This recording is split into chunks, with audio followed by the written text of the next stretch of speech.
Baelor Targaryen, better known by his nickname Baelor Breakspear, was the eldest son of King Daeron II and Maria Martell. He was born in 170 AC, named after King Baelor I, had dark hair like his mother, a Dornish princess, and he was said to keep his hair short with a clean-shaven jaw.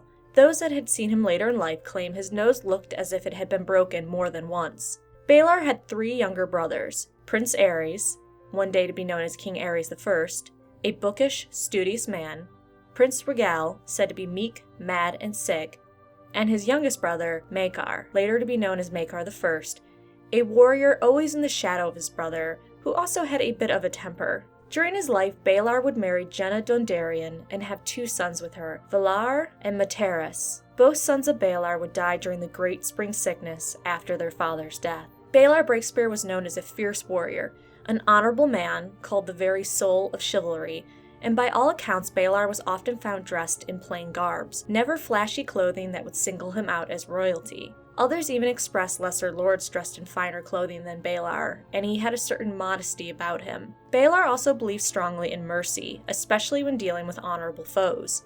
He explained that if a defeated man believes he will be pardoned, he may lay down his sword and bend the knee.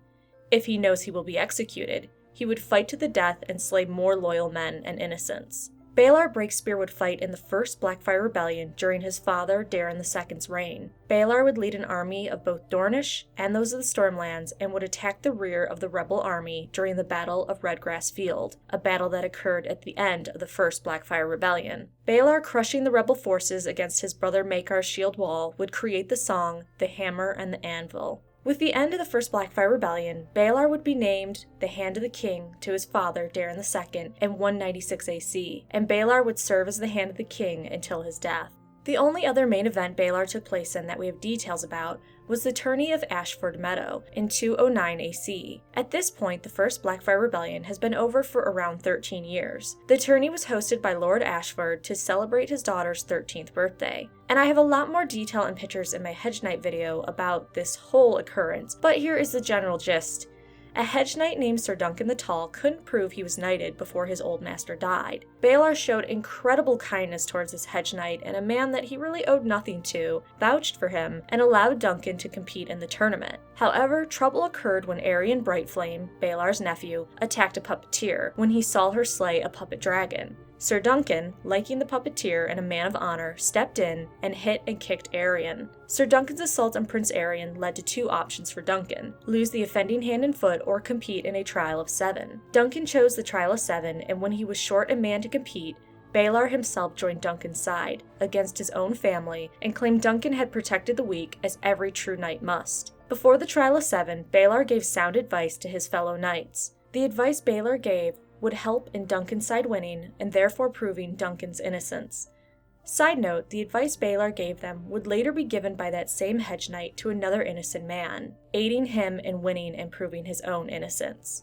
So Duncan's side wins the trial of 7. However, afterwards Baelor comes to talk to Duncan, telling Duncan the realm needed more good men like him. Then Baelor asks for help taking his helmet off, complaining his fingers feel like wood. It turns out Maekar, Baelor's younger brother, had hit Baelor in the back of the head with a mace during the trial of 7.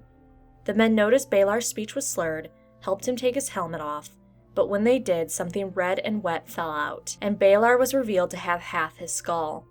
Baelor gently touched the back of his head with 2 fingers, and then he fell over, dead. He was only 39.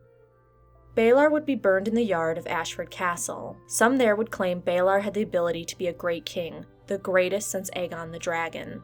And though Baelor's death was most likely an accident, Maekar would deal with kinslayer whispers for the rest of his life. Already in Baelor's shadow when Baelor was alive, Maekar would seem to stay in the shadow even after his brother's death. The hedge knight that Baelor fought in the trial for would also have guilt over his death, wondering if the loss of a future king was worth the hands or feet of a simple hedge knight. And while many mourned the death of Baelor, there were some that were actually happy. Some wondered why Daeron II would name his heir after, in their minds, a weak king, Baelor I. Still others were happy that Baelor Breakspear died at the Ashford tournament, as Baelor's resemblance to his Dornish mother, a land that the realms had long been fighting with, made them uneasy and angry. Regardless of how Baelor's death was taken, any other thing that went wrong while his brothers reigned would be blamed on Baelor's death. Make sure you stay tuned all week when we finish releasing our Targaryen videos, and then we will go back to one Game of Thrones video every Sunday and Wednesday, starting with Dorne on the 21st.